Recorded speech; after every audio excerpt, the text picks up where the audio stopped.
In the glory days of the Roman Empire, Aemilius, a ruthless nobleman, ruled his estate with cruelty. He owned many slaves, treating them with relentless brutality, especially those who were old and weak. He frequently sold them to the arena to meet a violent end. This cruelty was commonplace in his noble circle, and Aemilius felt no remorse for his violent actions.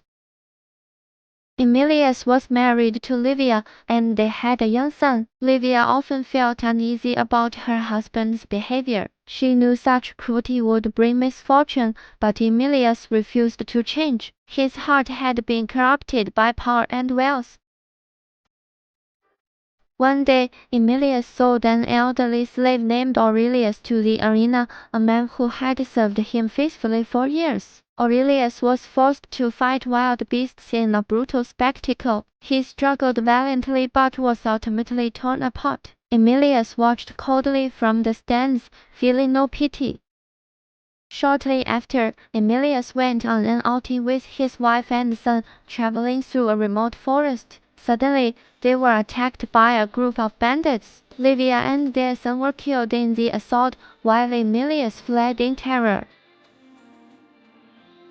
Aemilius was consumed with fear and despair as he fled, feeling the bandits closing in behind him. Just as he was about to be captured, a familiar figure appeared, pulling him into a hidden cave for safety. It was Aurelius, the elderly slave he had once sold to the arena.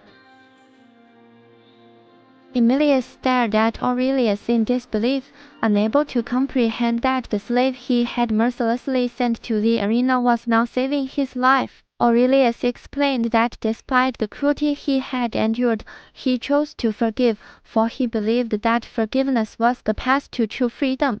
Aemilius struggled to understand, but Aurelius's words deeply moved him. For years, Aemilius had only cared about his own interests, treating the lives of others as worthless. Now, for the first time, he began to reflect on his actions. He asked Aurelius, "Why did you save me?" Aurelius smiled and replied, "Because everyone deserves a chance to change, even someone like you. I didn't want hatred to destroy me, and I don't want to see it destroy you." In the cave, Aemilius began to recall his past actions. Every slave he had abused, every life he had sent to the arena, weighed heavily on his conscience like a crushing burden. He could no longer ignore his guilt. After days of reflection, Aemilius decided that he could no longer return to his old life. He apologized to Aurelius and vowed to live a life of kindness and justice from now on. He no longer wished to be the ruthless man he once was. Aurelius accepted Aemilius's apology but reminded him that true change requires action, not just words. He encouraged Aemilius to return to Rome, free his slaves, and use his wealth to help those in need.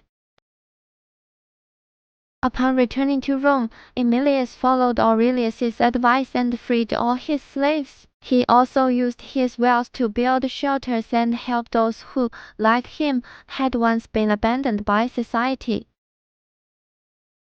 The common people of Rome were astonished by Aemilius's transformation. He had gone from being a ruthless nobleman to a man who stood up for the weak. His new image spread quickly throughout the city, and many began to respect him. Though Aemilius had changed, he still carried a heavy burden of guilt. He often thought of the slaves he had mistreated and sent to their deaths, especially Aurelius. He began visiting the arena regularly, hoping to catch a glimpse of Aurelius, though with faint hope. The arena was always packed with spectators, and in the center, slaves fought ferocious lions and tigers. This brutal spectacle brought Aemilius face to face with the sins of his past once again.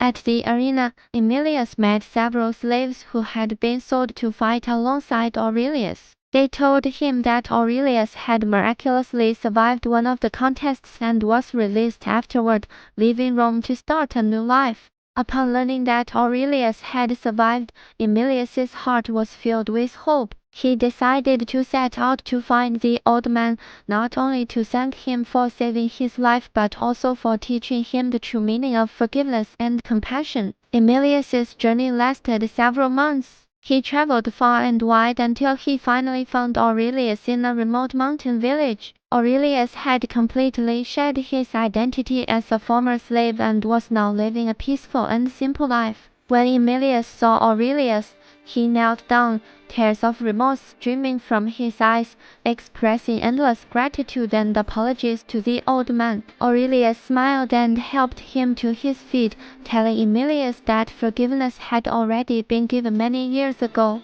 Emilius decided to stay in the village and live a peaceful life alongside Aurelius. He no longer desired power or wealth but chose to spend the rest of his days helping those in need, learning kindness and wisdom from Aurelius. Years later, Emilius passed away peacefully in the small village, carrying with him endless gratitude for Aurelius and remorse for his past sins. His story was told throughout the village, becoming a legend of forgiveness, redemption, and kindness.